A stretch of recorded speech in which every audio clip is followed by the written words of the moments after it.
कहना चाहूंगा 31 जनवरी की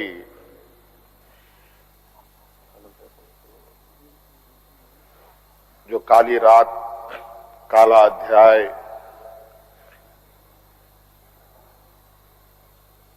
देश के लोकतंत्र में नए तरीके से जुड़ा है।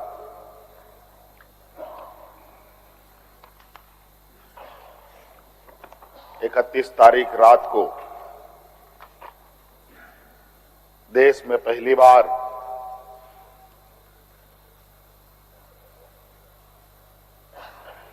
किसी मुख्यमंत्री का गिरफ्तारी हुई हो, मेरे संज्ञान में नहीं है। ये मुझे लगता है ये पहला घटना है और मुझे लगता है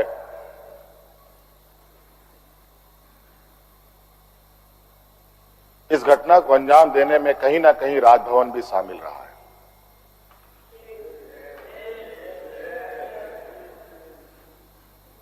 और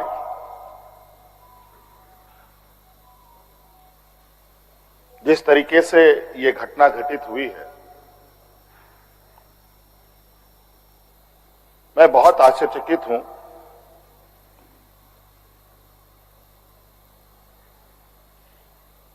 इसलिए कि मैं एक आदिवासी वर्ग से आता हूं। नियम, कायदे, कानून की जानकारी का थोड़ा अभाव रहता है।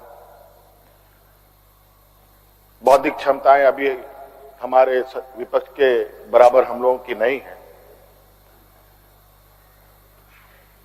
लेकिन सही गलत की समझ तो हर इंसान भी रखता है, हर जानवर भी रखता है।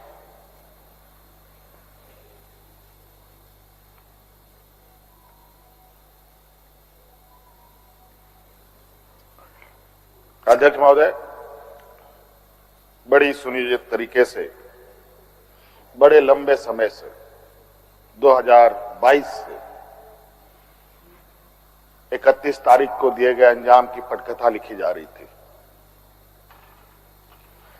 बड़े तरीके से उस पकवान को बहुत धीमी आंच में पकाया जा रहा था, लेकिन ये इनकी जो पकवान है ये पकने को तैयार नहीं थे। लेकिन इन प्रकार इन्होंने इस आधे अधूरे पकवान को अपने लिए परोसा और बड़ी सुनियोजित तरीके से मुझे अपनी गिरफ्त में लिया है।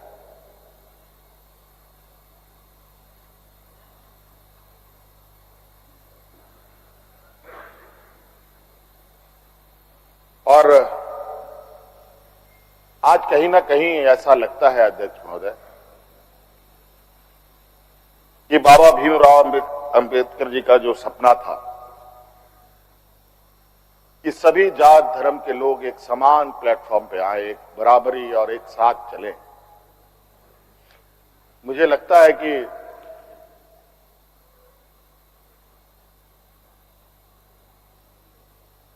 जिस तरीके से बाबा भीमराव अंबेडकर जी को भी अपना समाज छोड़कर बौद्ध धर्म अपनाना पड़ा, ऐसे ही आदिवासी दलितों के साथ भी आने वाला भविष्य में करने की तैयारी हो रही है।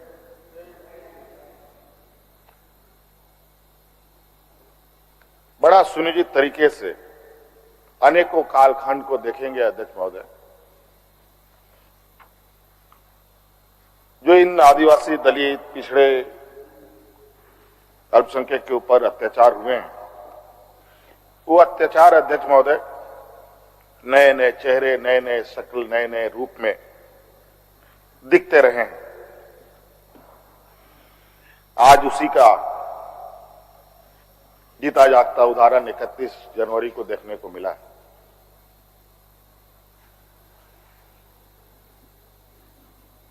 और आज कहीं ना कहीं इन वर्गों के प्रति जो हमारे सत्ता पक्ष की घृणाएं हैं, ना जाने इनकी घृणा इतनी, इनको ताकत कहां से मिलती है, ये हमारे समझ से परे है।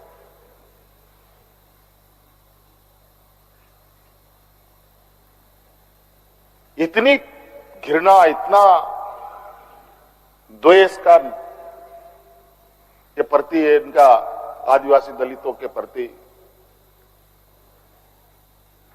कि आपको इससे अंदाजा होगा कि इन्हीं के पाले हुए तंत्र ये कहते शर्माते नहीं कि जंगल में थे तो जंगल में ही इनको रहना चाहिए। हम जंगल से बाहर आ गए, इनके बराबर बढ़ गए तो इनके कपड़े मैले होने लगते हैं।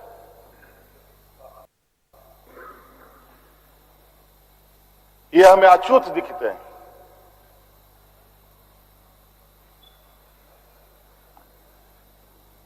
और इन्हीं विडंबना को तोड़ने के लिए हमने एक प्रयास किया था अध्यक्ष महोदय,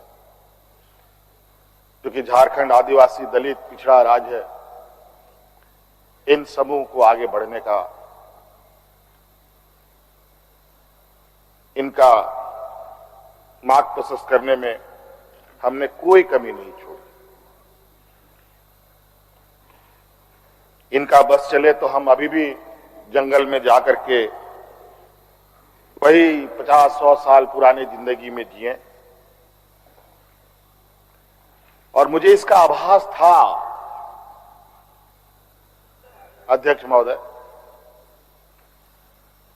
जो इनके अंदर छुपी कुंठा है वो आए दिन ये बयां करती थी, इनके आचरणों से, इनके बयानों से।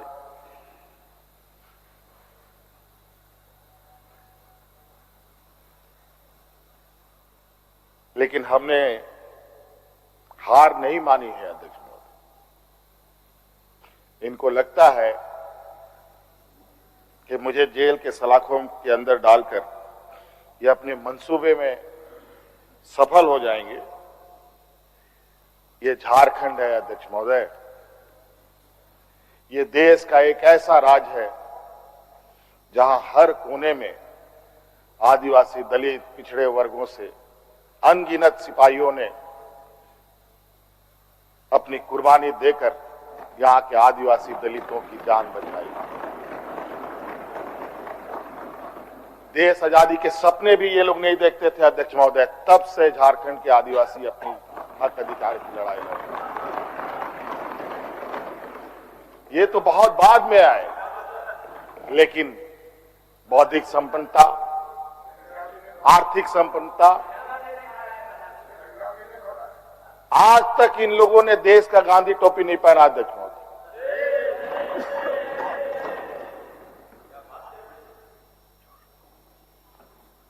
अध्यक्ष महोदय, ईडी, सीबीआई, इनकम टैक्स,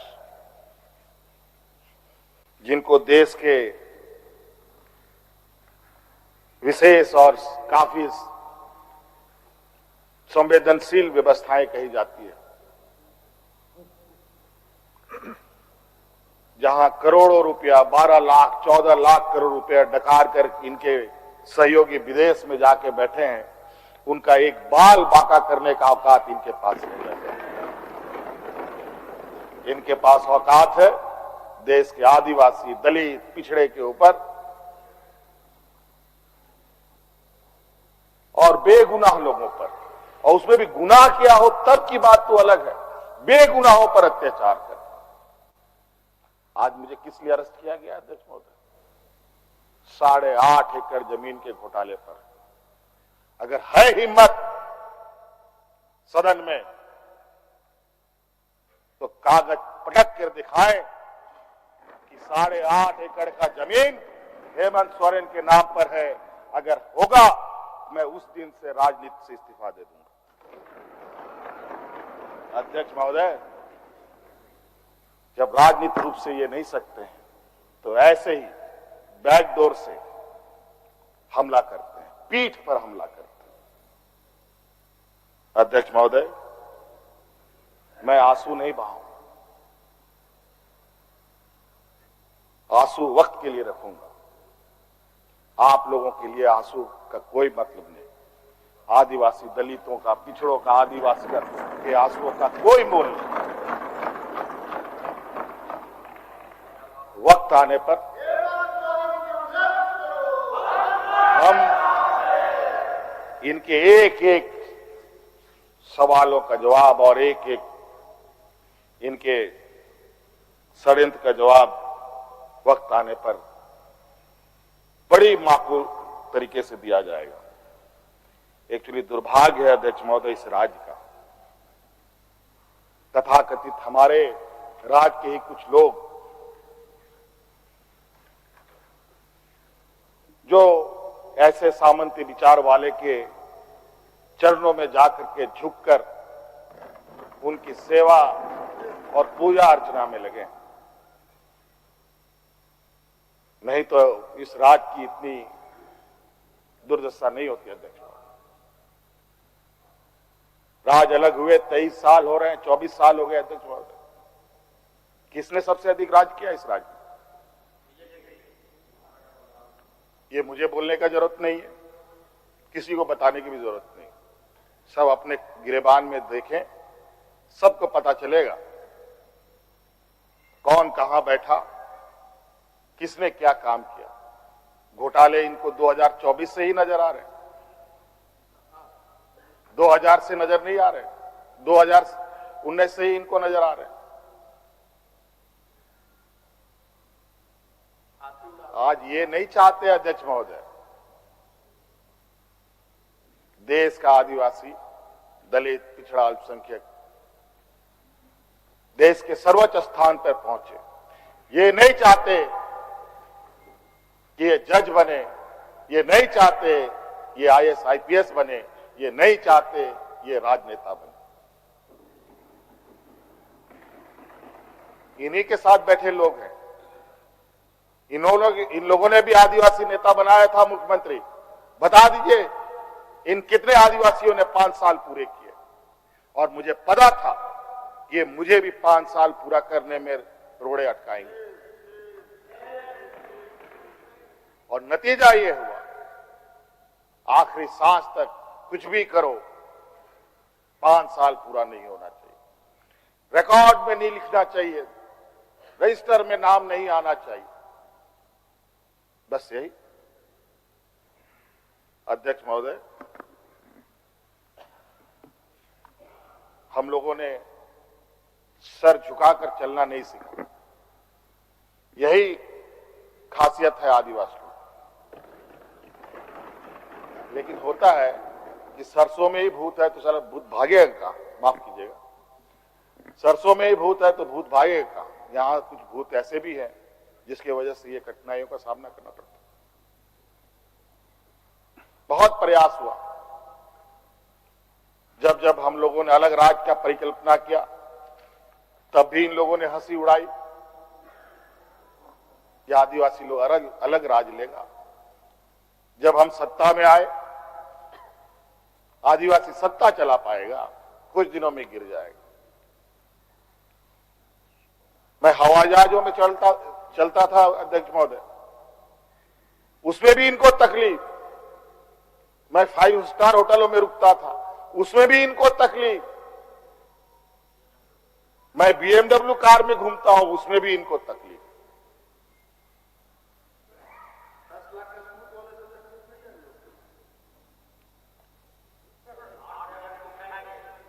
क्या कहावत है कि हम करें तो गुनाह, ये करें तो क्या,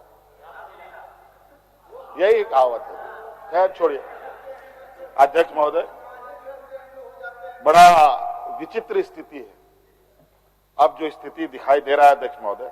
कुल मिलाकर झारखंड के परिप्रेक्ष्य के अलावा पूरे देश के पैमाने में अब आदिवासी, दलित, पिछड़ा, अल्पसंख्यक सुरक्षित नहीं। विशेषकर झारखंड में तो यहां के खनिज संपदाओं को, जो वर्षों से इस पर लोगों की गिद्ध नजर है और आगे भी रहेगी। ये तो हम थे अध्यक्ष महोदय, ये बहुत फूक फूक करके उनको आगे बढ़ना पड़ता था। ये खुला दरवाजे की आदि हो चुके हैं। इनको कोई रोक टोक नहीं कर सकता। जो इनके सामने आएगा वो इसी तरीके के अंजाम से उसको गुजरना पड़ेगा। और इनको लगता है ऐसे अंजाम देने से झारखंड के लोग घबरा जाएंगे। ये आप लोगों की बहुत बड़ी भूल है, और इतनी बड़ी ये भूल होगी जो झारखंड का इतिहास आपको कभी माफ नहीं करेगा। अध्यक्ष महोदय,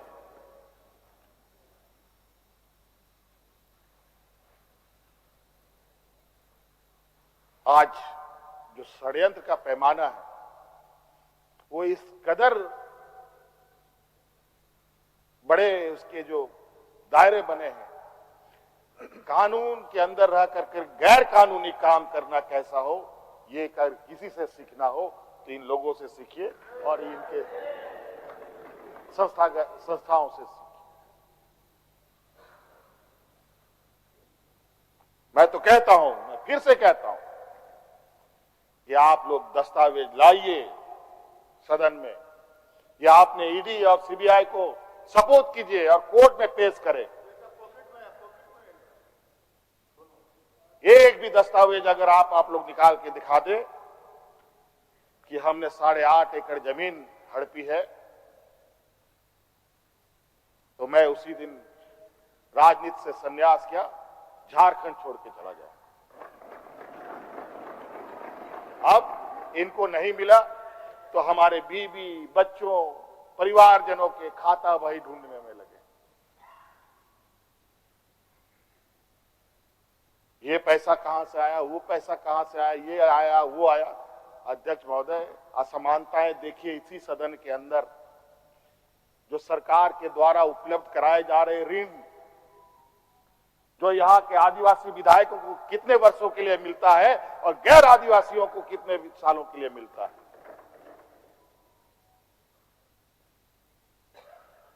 इस विषय पर गंभीरता से सोचने की आवश्यकता है। देखो, ये बहुत लंबी लड़ाई है। आज जिस तरीके से बड़ा मछली छोटा मछली को खा जाता है, सामाजिक व्यवस्था में भी यही कहानी है। एक बड़ी व्यवस्था छोटी व्यवस्था को खाने का हर बरकस प्रयास करती है। प्रभु राम का प्राण प्रतिष्ठा हुआ 22 जनवरी को। राम राज आ गया, पहला कदम बिहार पड़ा। बेचारा एक पिछड़ा वर्ग का व्यक्ति की क्या हद होगी आप जानते हैं। दूसरा कदम झारखंड पर पड़ा, एक आदिवासी मुख्यमंत्री को निगलने का प्रयास। क्योंकि इस आदिवासी मुख्यमंत्री के शरीर में हड्डियां कुछ अधिक है, इसलिए उस हड्डी को निकालने के लिए ईडी उसका डिसेक्शन करने में लगी हुई, ताकि हम कैसे इसको निगल जाए। लेकिन इतना आसान नहीं। गलती से गले में फंस गया तो पूरा का पूरा आंतड़ी फाड़ के बाहर। इस वजह से संभल के खाने का कोशिश कीजिएगा। इस वजह से अध्यक्ष महोदय, मुझे कोई गम नहीं कि मुझे आज ईडी ने पकड़ा। जिस तरीके से बंधुदा का सदस्यता लिया, ये आप चुनाव नहीं लड़ सकते हैं, हो सकता है मेरा भी यही असर है। सत्ता लुलुपता के लिए हम लोग कभी नहीं आए अध्यक्ष महोदय। लेकिन ये बात मैं इस सदन में कहना चाहूंगा कि झारखंड मुक्ति मोर्चा का उदय झारखंड के मान सम्मान स्वाभिमान को बचाने के लिए हुआ है। और इस मान सम्मान स्वाभिमान के प्रति जो भी बुरी नजर डालेगा उसको हम मुंह तोड़ जवाब देंगे, चाहे राजनीतिक रूप से हो, चाहे कानूनी रूप से हो, चाहे वो किसी भी जंग मैदान में हो। ये हमारा संकल्प है। ना हम पीछे हटे हैं, ना हम लोगों ने पीठ दिखाई है अध्यक्ष महोदय। इसलिए अध्यक्ष महोदय, मुझे तो कोर्ट का आदेश है